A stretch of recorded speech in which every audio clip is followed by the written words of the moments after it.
अस्सलाम वालेकुम नाज़रीन, मैं हूं जरशीद और आप देख रहे हैं प्रोग्राम हक़ाइक़। और हमारे साथ मौजूद हैं सियासी तज्ज़ियाकार इशफाक अब्बासी साहब। अस्सलाम वालेकुम अब्बासी साहब। वालेकुम सलाम। अब्बासी साहब, इमरान खान पर कातलाना हमला हुआ, इस हमले की वजह से मुल्की हालात भी मुतासर हो रहे हैं। आपको क्या लगता है ये जो हालात हैं मुल्क के लिए ख़तरनाक साबित हो सकते हैं क्या? नहीं, पहले तो जो इमरान खान साहब हैं उन पे हमला हुआ उसकी मैं भरपूर मजम्मत करता हूँ। इस तरह के हमलों से हमारे कई जो लीडर हैं वो इस दुनिया से चले गए। उसमें हमारे लियाकत अली खान साहब हैं जो पहले वज़ीर आज़म से पाकिस्तान के, उन्हें भी ये लियाकत बाग में गोली मारी गई थी। इसी तरह हमारी बेनज़ीर शहीद बेनज़ीर भुट्टो साहिबा हैं, उनको भी इसी तरह पिंडी में अचानक हमला हुआ उन पे इसी तरह। तो ये जो अभी खान साहब पे जो हुआ था ये भरपूर मजम्मत करते हैं और तमाम लोगों ने की है, जो सियासी लोग हैं, जो पार्टियां हैं, फिर दुनिया भर से इसकी मजम्मत की गई। तो अब जो ये हमला है ये किसी का नाम नहीं आया, अभी हमला हुआ जो है वो पकड़ा जा चुका है, पुलिस ने पकड़ लिया है। पंजाब में ये हमला हुआ। अब जो पीटीआई के कारकुन जो आज दूसरा दिन अब वो शदीद एहतजाज कर रहे हैं, और चलें एहतजाज करना आपका हक है कि ठीक है, आपके लीडर हैं, आप एहतजाज करें, पूरा मन करें, किसी को तकलीफ़ ना दें, परेशान ना करें। आप रोडें ब्लॉक कर रहे हैं, ब्लॉक करें, आप अपना भरपूर। लेकिन ये जो तोड़ फोड़ है, सरकारी अमलात को नुकसान पहुँचाना, ये गवर्नर हाउस पे हमला और ये पेशावर कोर कमांडर के घर के सामने एहतजाज, फिर एक पीटीआई के लोग जो है कहीं फौजी टैंक खड़ा हुआ था उसके ऊपर कूद रहे हैं। मतलब ये आप क्या साइन दे रहे हैं, ये क्या बताना चाह रहे हैं आप कि भाई ये हमला जो खुदा न खास्ता इन्होंने किया है। देखिए ना, अभी एफआईआर नहीं हुई उस हमले की, लेकिन पीटीआई के जो वर्कर हैं, जो इमरान खान के फॉलोअर हैं, उन्होंने इतना यानी शिद्दत इख्तियार कर गए हैं वो कि वो देखते ही नहीं है किसी को। और वो उन्होंने एक अभी एमपीए है पेशावर का, मैंने एक एमपीए वो राना सनाउल्लाह को यानी ललकार रहा है, मैं कलाशनकोव लेके आऊँगा, हम असले के साथ आएंगे, तेरा बेड़ा गर्क करेंगे, तुझे ये करेंगे। मतलब ये इस किस्म की ज़ुबान अगर आप इस्तेमाल करेंगे तो मुल्क में अफरा तफरी, इंतशार और फसाद ही फैलेगा ना। इस वक्त खान साहब को जो है ना एक, अब क्या कहते हैं कि खान साहब को भी क्या करना चाहिए, जो मुल्क में जो अफरा तफरी फैली है उसको रुक जाए? खान साहब को इस वक्त जिम्मेदाराना एक किरदार अदा करके अपने कारकुनों को रोकना चाहिए कि आपने एहतजाज किया, शुक्रिया, मेहरबानी, आप अमलाक को नुकसान ना पहुँचाएँ और अगले जो लाएअमल का इंतज़ार करें। आप सियासी अमल दोहराएँ ना। आप ये शिद्दत पसंदी और इस चीज़ की अगर आप करेंगे तो ये एक ऐसी आग है जो सिर्फ किसी के घर को नहीं जलाएगी, ये आपके घर को भी जलाएगी। ये कोई ना समझे कि ये आज हम कर रहे हैं तो हम ही कर सकते हैं, और दूसरा कल को कोई और भी उठ के ना ये काम हो सकता है। उस वक्त आप क्या सोचेंगे, उस वक्त आप क्या करेंगे? तो ये चीज़ जहाँ है वहाँ रहने दें। अब इनको तो खान साहब तो बच गए ना, महफूज हैं, उनको कोई इतना नहीं हुई, अल्लाह ने महफूज रखा। लेकिन बात यह है, अभी आप बेनज़ीर शहीद बेनज़ीर भुट्टो को यहाँ गोली मार दी गई, एक ही गोली उसने मारी और वो कनपट्टी के मार के वो शहीद कर दिया गया। उसके बाद जो हालात थे इससे बदतर थे, और इससे बदतर आपको पता है पीपल्स पार्टी के जियाले जो है ना वो खून देने को तैयार हैं, वो अपने आप को आग लगा देते हैं। वो इतनी पीपल्स पार्टी का जो भुट्टो ख़ानदान है उनसे वो मोहब्बत करते हैं। लेकिन एक मैं आसफ जरदारी जो मर्द हो रहे हैं उनको मैं सलाम पेश करता हूँ कि उन्होंने उस वक्त उनके कारकुन कह रहे थे हम पाकिस्तान ना खपे, मतलब हमें पाकिस्तान नहीं चाहिए, हमारी लीडर को इन्होंने मार दिया है। लेकिन उस वक्त उस जरदारी साहब को जो कि यानी बड़े कूल माइंडेड से, उन्होंने जो एक ही बात की टीवी पे आके एक ही ऐलान किया, पाकिस्तान खपे, पाकिस्तान खपे और पाकिस्तान खपे। और उस वजह से वो जो इंतशार फैल रहा था मुल्क में वो ख़त्म हुआ, बंद हुआ। और उसी वक्त अगले 1-2 महीने बाद इलेक्शन थे और उन्होंने इलेक्शन प्रोसेस में हिस्सा लिया और उनकी हुकूमत बन गई, वो जीत गए। और बात यह है कि उन्होंने एक सियासी अमल दोहराया ना, उन्होंने ये तो नहीं कहा मारो जी ठीक है मारते जाओ, ना चुप रहे। उसी वक्त जरदारी साहब ने ये बात की। तो ये चीज़ें, अभी एक हमला इन पे हुआ, ये पहली दफ़ा पाकिस्तान में नहीं हुआ। ये मैंने आपको बताया, लियाकत अली खान से लेके बेनज़ीर भुट्टो शहीद तक, उसके बाद ये एहसन इकबाल पे भी गोली चली थी, इसी तरह गोली उनके बल्कि जिस्म के अंदर अभी भी बोलते हैं मेरे, शेख रशीद पर इस तरह हमला हुआ। ये हमले जो है पाकिस्तान में, ये कोई बड़ी बात नहीं है, लेकिन आपकी जान महफूज है ना, ये बड़ी बात है। ये अल्लाह पाक ने आपको बचाया।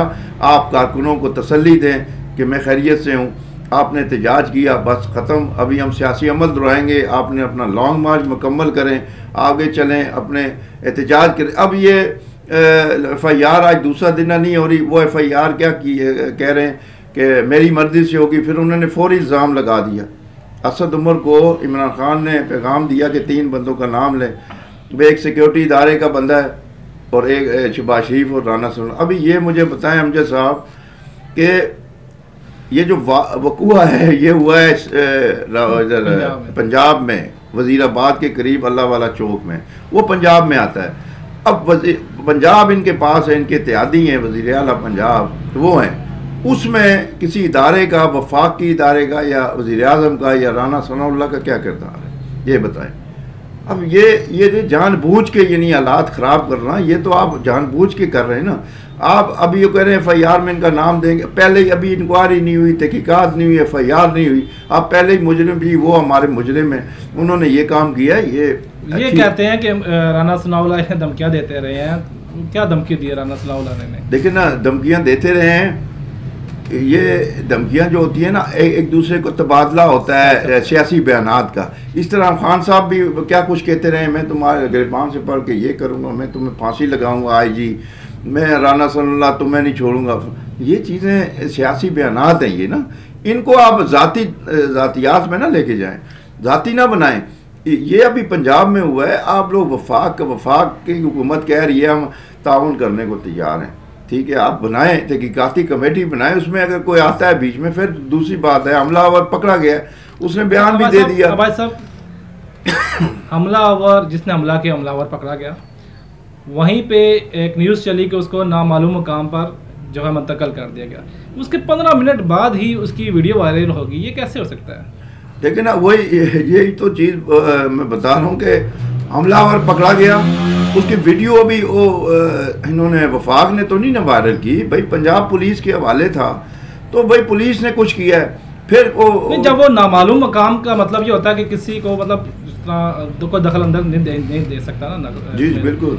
तो उसकी वीडियो सोचने वाली बात है, 15 मिनट बाद उसकी वायरल होगी, मीडिया पे आ गई, टेलीविजन पे चलना शुरू की, जिसने उसमें बयान दिया कि मैंने इस वजह से इसको मारा, ये किया, उसका बयान भी सामने आ गया। यही चीज़ है ना। फिर परवेज इलाही ने वो जो पूरा हमला है ना, वो थाने का, वो सारी मुअत्तल कर दिया।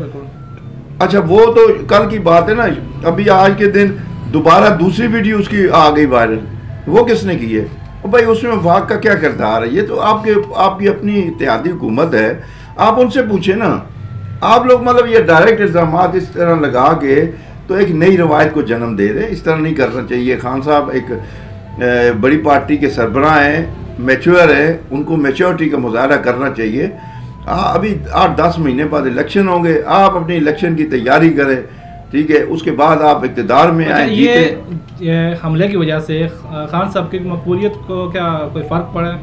देखिए ना, मकबूलियत जो अक्ल शऊर रखने वाले लोग हैं वो, उनको तो समझ आ गई है कि भाई ये खान साहब या तहरीक इंसाफ या वर्कर क्या चाहता है, उनको तो समझ। लेकिन जो वर्कर है ना, वो तो इनके साथ ही चलेंगे ना, फॉलोअर है वो इनके साथ चलेंगे, चाहे खान साहब अच्छा करें बुरा करें, चाहे वो इधर जाए उधर जाए, उन्हें के साथ ही रहना है। लेकिन जो असल मसला है, जो लोग आम आवाम है जो वोट डालती है, और जिन उनकी वोटों की वजह से एक इक़्तिदार हासिल किया जाता है, हुकूमतें बनती है ना, असल मसला उसका है।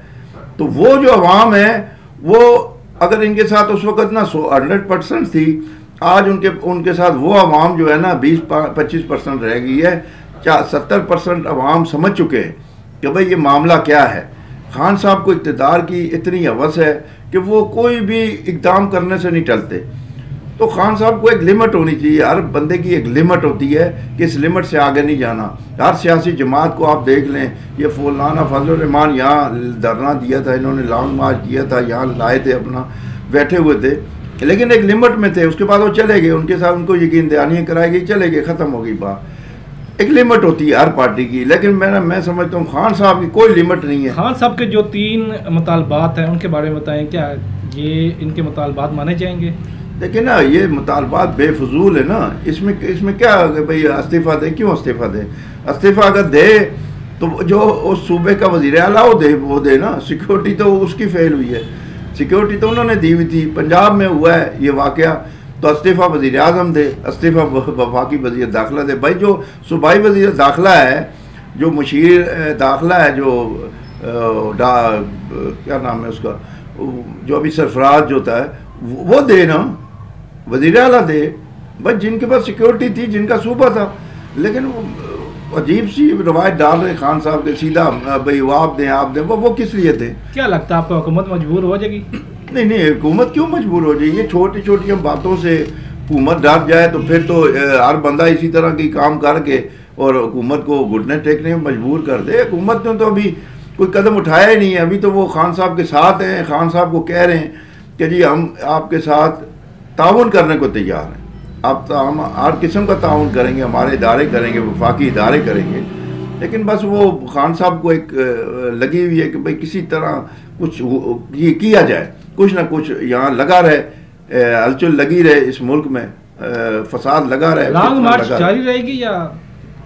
देखिए नहीं, लॉन्ग मार्च जो है उनका लॉन्ग मार्च वैसे भी मेरा ख्याल 2000 बंदा होता था जब वो आते थे, फिर एक जगह ठहरते थे, फिर 7 घंटे 3 घंटे बाद फिर चलता था, फिर दूसरा तीसरा दिन। ये जुम्मा 8 दिन आज होने थे, उसमें बंदे नहीं थे, तो ये एक वाक़या हो गया। अब ये वाक़या होने की वजह से खान साहब के पास ये मौका है कि ये उसको मौखर कर दें, ठीक है, इसको मौखर करें, फिर अगला लाएमल बनाएं, सियासी तौर पे अपनी पार्टी को मजबूत करें, इलेक्शन की तैयारी करें। अगर आपने लॉन्ग मार्च ही करना है तो फिर दोबारा हफ्ते 10 दिन बाद फिर शुरू कर दें, लेकिन सियासी अमल होना चाहिए, उसमें कोई तशद्दुद या किसी को गाली गलौज, बद इखलाकी या इस तरह धमकियाँ, तशद्दुद, इस चीज़ से गुरेज किया जाए। ये जो बयानात हैं ना, ये बाद में किसी वक्त ना बंदे के गले पड़ जाते हैं, तो इसलिए ऐसे बयानात देने से गुरेज करना चाहिए। सियासी बयानात दें, सियासी अमल दोहराएं अपना, तो उसमें आपकी बेहतरी है, उसी में पार्टी की भी बेहतरी है और पार्टी भी आगे चलेगी।